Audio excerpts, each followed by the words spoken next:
Pessoal, primeiro agradecer a Fábio de novo, né? A nossa história do nosso Café com Política, nosso papozinho aqui, que eu digo que é um momento muito oportuno, né? Nós estamos num momento muito político, o país está vivendo um momento muito político, nós estamos a 90 dias praticamente das eleições, né, Fábio? Menos de 90, né, agora. E vivendo um momento completamente diferente do que nós tivemos no passado. Eu queria assim, muito agradecer a Fábio. Os outros dois vídeos, assim, nós temos o primeiro vídeo, Café com Política, foi o vídeo mais visto no canal. O canal está muito pequeno, mas já teve 15 mil visualizações. Né? E eu queria muito te agradecer e queria que vocês curtissem mais esse papo que a gente vai iniciar aqui agora, pela figura do Fábio, pela pessoa que ele é, político que ele é, né? E a gente vai falar muito sobre isso. Vamos lá e roda a vinheta.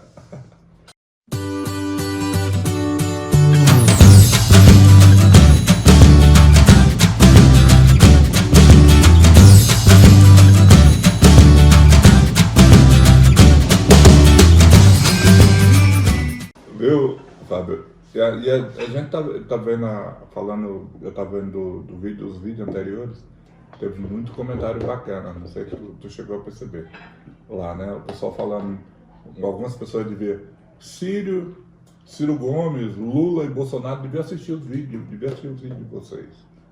Né? Algumas pessoas falaram, teve uns comentários muito massa, né? E as pessoas falando justamente isso, que eles estão fazendo da política uma coisa completamente, hoje, daquela polarização que nós falamos no vídeo anterior, dessa loucura de Vasco e Flamengo, de evangélico católico, dessa coisa toda, que a gente que eles deveriam... Isso a população está fazendo a torcida, né? E os próprios, os titulares, incentivando. Eu acho que estão fazendo da política um objetivo pessoal, né? Em grande medida. E há um incentivo. Hoje eu vi uma coisa bacana, quando falaram a gente já entrando naquele assunto da morte daquele rapaz lá em Foz do Iguaçu, né? O cara lá que atirou no outro, né?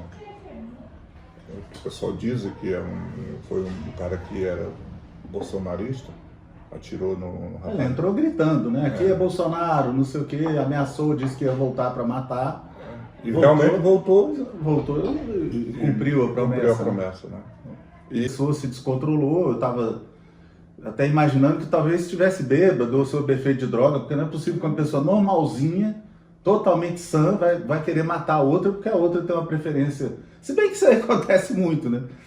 Infelizmente o ser humano como eu digo, o ser humano tem de tudo, né? De santo a estuprador de criancinha tem de tudo. A gente não pode esperar tudo, né? Tudo. Então, não sei. Não deveria, né? Mas enfim, é maravilhoso e é horrível ao mesmo tempo, né? Então, eu não conheço a pessoa, que Deus o tenha, tá lá já pagando seus pecados numa hora dessa.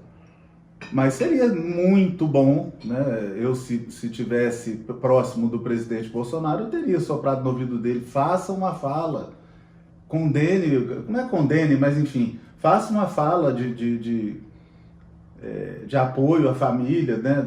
Principalmente da que foi atacada, né? Mas enfim, das duas famílias, porque não, a outra família também está sofrendo, né? Com certeza. Isso aí que o cara chegou lá com a mulher e a filha, na porta de uma festa que ele não tinha nem que estar lá.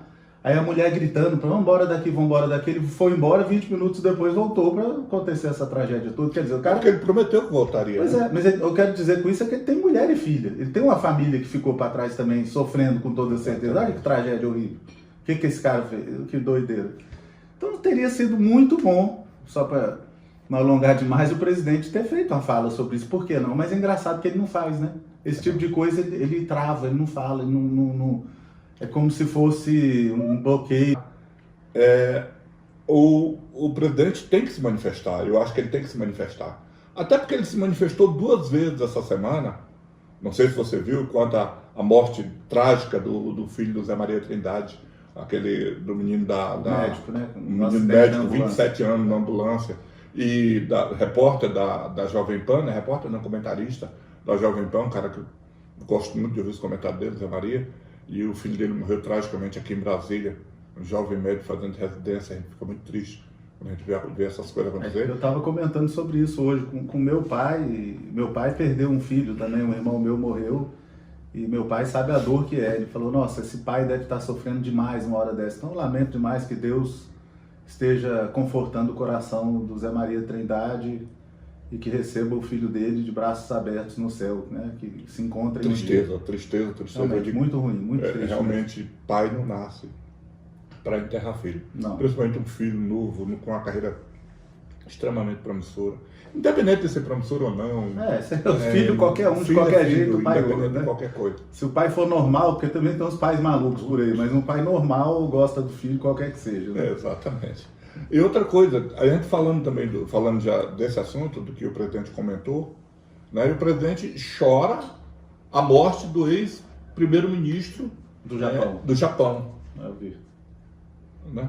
Então, nós temos que começar a chorar essas mortes também dentro do Brasil. Né? Dessas pessoas que vão que estão nesse embate político, porque, pessoal, a gente está aqui tentando colocar na cabeça, eu estou muito empolgado com essa história de falar de política nesse momento, porque a gente queria colocar na cabeça das pessoas, a gente não vai conseguir isso, mas pelo menos alertar as pessoas para que eles entendam que nós não estamos diante de um Vasco e Flamengo. Desculpa o Vasco e Flamengo, que eu acho que nem merece. Nenhum torcedor do Vasco merece dois times. Disso. De dois times, de duas torcidas na torcida de futebol, completamente rival. Não pode ser torcida de futebol, não pode ser comparado. E o país está caminhando para isso. A gente vendo atentados de um lado, na eleição passada, o presidente sofreu uma facada. A pessoa torce pelo... A gente no outro encontro começou até... Mas no começo da nossa fala a gente falou isso, vamos falar de novo. A pessoa torce pelo político como quem torce por um time de futebol. É como se o político não tivesse defeito. É igual o seu time não tem defeito, seu time pode estar todo errado, pode estar com uma administração horrorosa, com o presidente do seu time te roubando do time até não ter mais jeito, mas você torce, não interessa. Isso na política é errado, é uma visão completamente equivocada do cidadão. Isso aí não é assim que funciona na política, né? Na política, o cidadão tem que avaliar o que está sendo feito, avaliar se a pessoa na qual ele acreditou continua merecendo a seu voto de confiança que foi dado na eleição anterior. E friamente, da forma mais distante possível. Essa paixão, ela não é boa na política, nunca foi. E está nos trazendo para um lugar muito ruim. E sobre a questão da morte do aniversariante de 50 anos, coitado, ontem, né, lá em Foz do Iguaçu, eu acho que o presidente deveria se manifestar, deveria ter se manifestado, né, eu acho que não vai se manifestar, mas ele tem um pouco de dificuldade de se manifestar em relação a alguns tipos de mortes.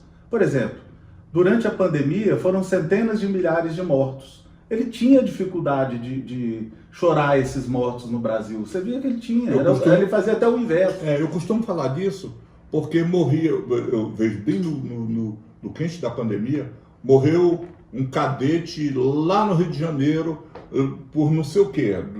E isso aconteceu de fato, eu não tô criando um fato aqui não, mas isso aconteceu. Então o presidente pegava o avião presidencial aqui e ia para um batalhão lá no Rio de Janeiro para fazer homenagem a um cadete que morreu porque caiu.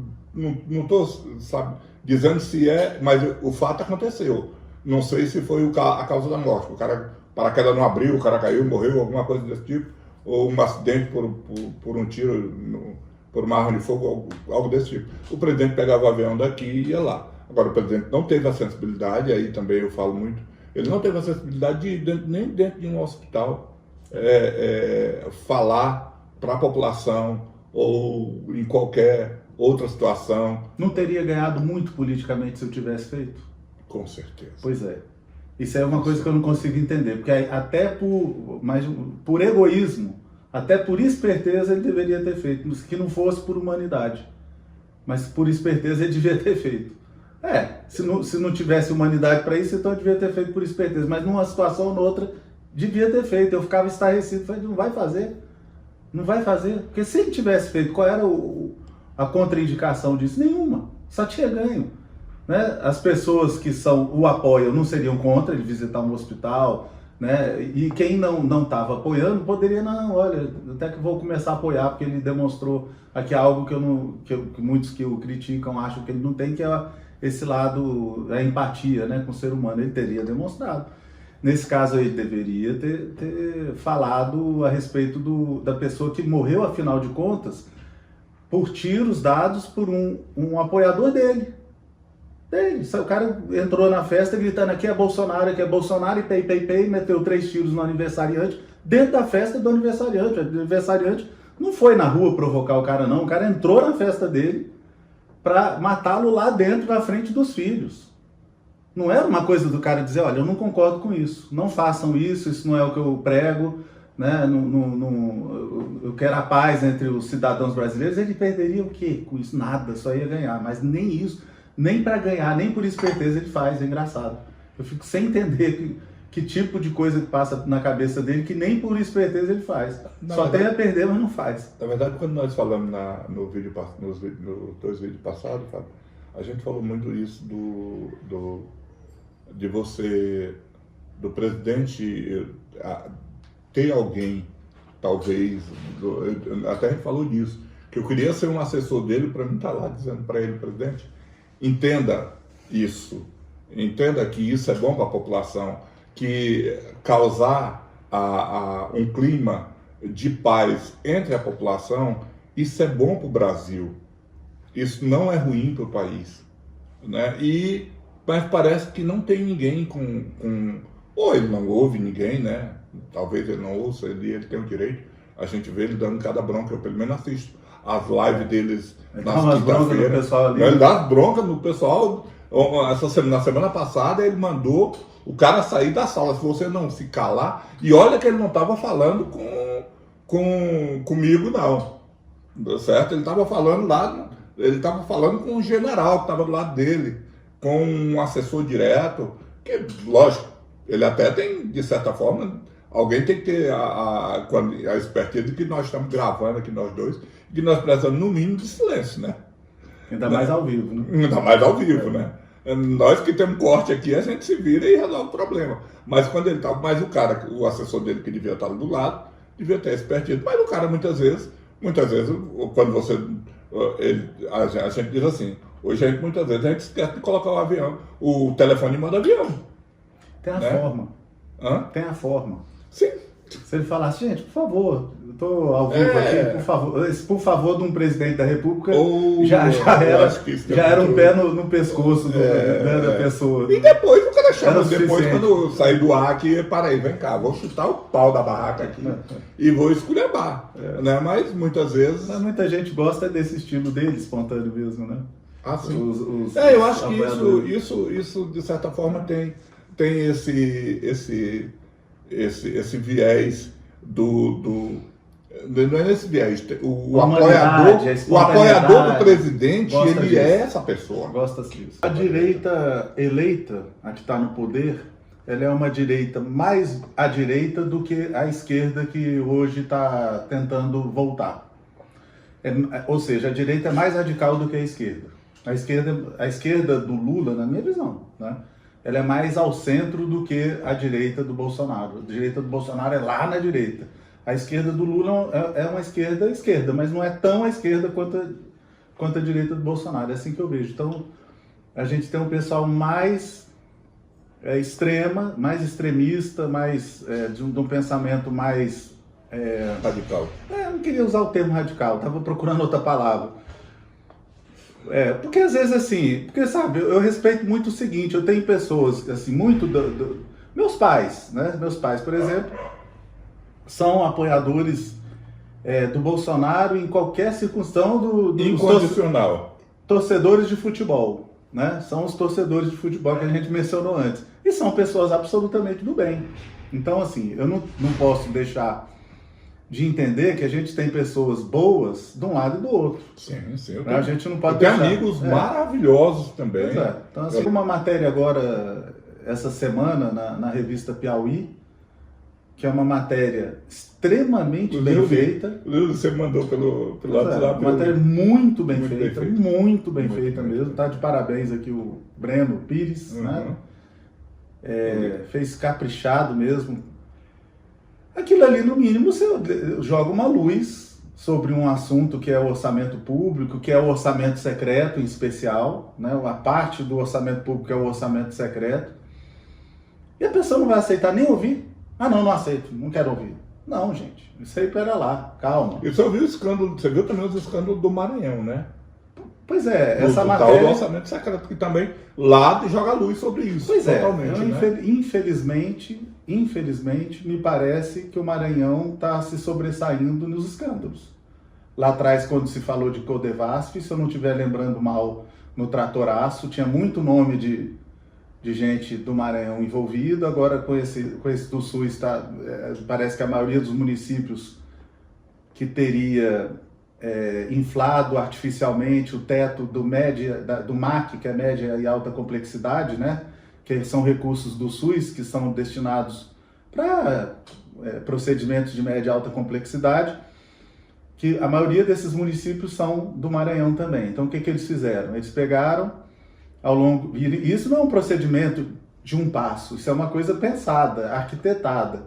Primeiro, você tem que dizer que prestou o serviço para o Ministério da Saúde, e ao ter prestado o serviço num ano, no outro ano o seu teto, que é o que você pode receber de recurso, fica automaticamente elevado. Então, por exemplo, o município disse, olha, esse ano eu fiz 50 mil atendimentos ambulatoriais.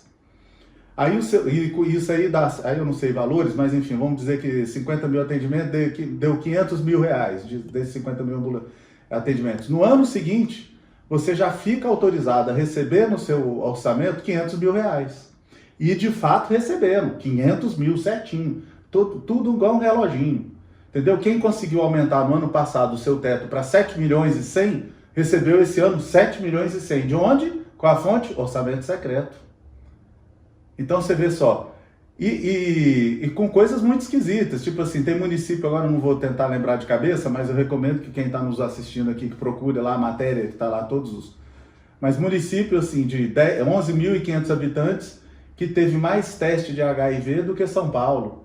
Município do interior do Maranhão que tem mais atendimentos por habitante do que era 34 atendimentos por habitante, do que o recorde do mundo, que até então era da Coreia do Sul, com 17. Ou seja, o dobro do número de atendimentos por habitante do que o que até então era o recorde mundial, que era a Coreia do Sul. Cara, olha, eu ouso dizer o seguinte, não aconteceram esses atendimentos. Não aconteceram, isso aí é fraude. Não aconteceram, me desculpe. Aí vão dizer que digitaram errado, vão dizer que teve problema na base de dados, vão dizer o que quiserem dizer. Só que se fosse em um município, eu acreditaria. Mas como é que você explica esse procedimento em dezenas e dezenas e dezenas de municípios, todos ao mesmo tempo? Todos eles digitaram errado? Todos eles tiveram problema na base de dados? Todos eles erraram sem querer? Todos eles botaram uma vírgula no lugar errado, né? Multiplicou por 10 ou por 100, porque botaram... Teve alguém lá que teve uma afirmação dessa. Não foi, né, gente? Não foi isso que aconteceu. Lamentavelmente, o que parece que aconteceu foi, mais uma vez, um recurso que, por ser protegido a sua autoria, a sua origem ser protegida, que é por isso que ele é chamado de orçamento secreto. Aliás, um dia desse, anteontem, no Twitter, alguém falou, se ele é secreto, como é que você sabe o valor? Como é que você sabe que é 16 bilhões se ele é secreto? Depois que ele foi pago lá. Não, mas conta, é porque o secreto, o termo secreto... quando ele sai da origem, né? Se refere exclusivamente a quem indica. É isso que é secreto. Tá. Secreto é quem indica. Tá. Eu pensei que o secreto era quando ele saía da origem, destinado ao... Não, secreto. O volume de recursos, todo mundo sabe desde a hora que ele foi aprovado no orçamento. RP9, a classificação resultado primário 9. Conforme você sabe, eu sou lá da área do orçamento do Congresso. Né? Então, isso aí eu conheço bem. Então, quando é aprovado no orçamento, você já sabe. Esse ano começou com 20 bi, aí foi vetado um pedaço e tal, ficou com 16 e tal. Né? Isso veio 2020, 2021, 2022. É o terceiro ano com coisa da ordem, vamos arredondar para baixo, de 15 bilhões. Nós estamos falando de 45 bilhões de reais. 45 bilhões de reais. Ainda há alguém que ainda fala assim, e aí o PT? Ô cidadão brasileiro, cara, o que tem a ver? O erro de um não justifica o do outro.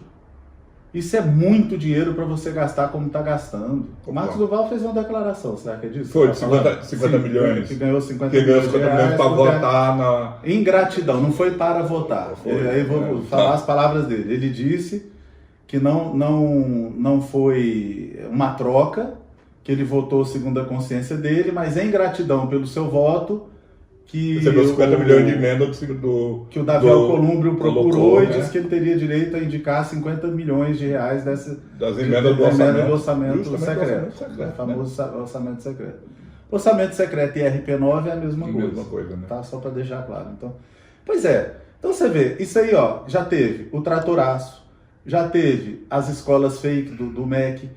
Eu não sei se eu estou me lembrando bem, mas teve uma história de compra de caminhão de lixo, não teve não, com orçamento secreto? Teve. Pois é, caminhão de lixo. Maranhão teve recorde também. De quê?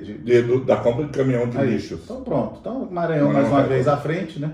Recorde. Agora, fraude no SUS, possivelmente a ser apurada, né? E compra de eleição. Quer dizer, se bem que o Marcos Duval disse que não era compra, né? Que ele votou segundo a consciência. Mas você veja só. Margem para o que a gente... Eu também tenho essa consciência. Eu acredito, tudo bem. Mas eu digo assim, mas olha a margem que se abre... Eu acho que com 50 bilhões minha consciência é minha consciência. Pois é. Mas vamos dar um voto de... Vamos dizer que tenha sido. Mas olha a margem que se abre para dúvidas.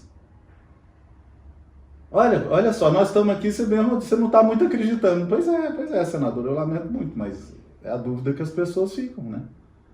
As dúvidas que as pessoas... Será que isso aí foi negociado antes ou depois, né? Eu acho até que pode ter sido depois de fato, porque assim, se tivesse sido antes, eu acho que ele, até pela tranquilidade ou pela leveza com que ele falou isso, eu acho que ele não diria. Mas o senador Marcos Duval, a gente via que ele falava muito de corrupção dos governos anteriores. Eu me lembro que na CPI da Covid, ele era um defensor ferrenho do governo Bolsonaro, porque ele dizia que esse governo não tinha corrupção. Puxando essa mesma matéria também, eu vi também o Reinaldo Azevedo. E qual que é a responsabilidade do presidente Bolsonaro na distribuição desses recursos? Tem. Lógico. Eu acho assim, no mínimo, porque as pessoas falam assim, mas quem aprovou isso foi o Congresso. De fato, quem aprovou isso foi o Congresso. De fato, no primeiro ano, ele chegou a vetar e, de fato, o Congresso derrubou o veto. Então, tudo isso aí a gente tem que... Vamos ser... Dar César o que é de César. Dar César o que é de César. Então, até aí, beleza. O Bolsonaro realmente ele não foi o autor, ele não quis... aquela história, né? Também, eu acho que se ele quisesse muito que não derrubassem o veto, era capaz de ele conseguir fazer. Mas isso aí eu acho que derrubaria.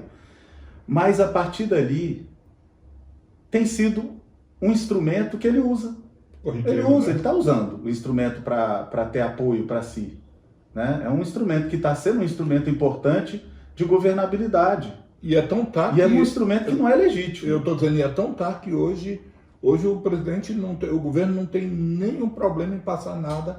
Inclusive a PEC que está passando agora. Tudo. E olha, tudo que o governo coincidentemente, o que bota em votação. Nas vésperas dessas votações mais complicadas, a do voto impresso, inclusive, isso aí tem. Eu até publiquei algumas coisas no meu Twitter lá, com números, dados, demonstrando uma correlação muito estreita entre votação do voto impresso com distribuição de recursos do orçamento secreto. Ali, tem liberação, pula de 50 mil para 2 milhões, entendeu? De um dia para o outro. Então, 2 bi, né, milhões. O famoso Pix direto. Pois é. Então, assim, olha, gente, pra mim, eu sou o tipo de pessoa que eu compreendo todo tipo de posicionamento político, eu respeito tudo. Eu só não dou conta de respeitar, ou compreender, é quando um instrumento desse tira do agente político o direito de votar conforme a sua consciência. Aí não, aí complica. Aí eu acho que já não é mais legítimo. Porque aí, o que acontece? E não adianta começar a tapar o sol com a peneira. O que está acontecendo é que os interesses estão sendo trocados. Eu tenho interesse em aprovar uma PEC e em troca eu vou te dar o que você tem interesse, que seria alocar uma determinada quantidade de recursos numa política pública qualquer na sua região. E isso ainda tem um grau de legitimidade.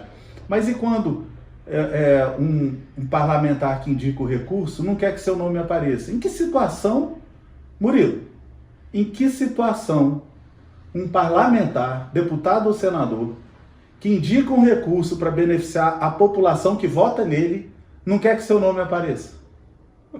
Em que situação? Né? Não existe isso. Eu só conheço uma. Existe uma. Se tiver maracutaia na liberação desse recurso. É verdade. Se não for isso, meu amigo, eu não consigo, depois eu quero avisar para você e comunicar para todo mundo que está nos ouvindo que o volume de recursos que não tem dono, que não tem ninguém indicando mais que foi liberado, é muito grande. Ainda é até hoje, mesmo depois do Supremo ter barrado a liberação dos recursos, mesmo depois do presidente da Câmara ter dito e prometido que iria publicar tudo e ter colocado um sistema, né? Agora eu não lembro mais o deputado que tinha ficado responsável por isso na época. Mesmo depois de tudo isso, muito na revista Piauí demonstra o volume de recursos que foi demonstrado e o volume de recursos que tem nome atrelado a ele. E eles ainda criaram o seguinte: agora é o interesse de terceiros. Então, assim, o deputado ou senador indica o recurso, mas diz, não, mas o interesse é do prefeito tal. Não diz não bota o nome do deputado ou senador. Olha, se o deputado ou senador não colocou o nome dele, eu olharia esse recurso do interesse do prefeito ABC com microscópio, com muita atenção, porque ali não tem possibilidade desse recurso ter sido liberado para o bem da população. Não tem. Não tem. O foco ali não foi esse.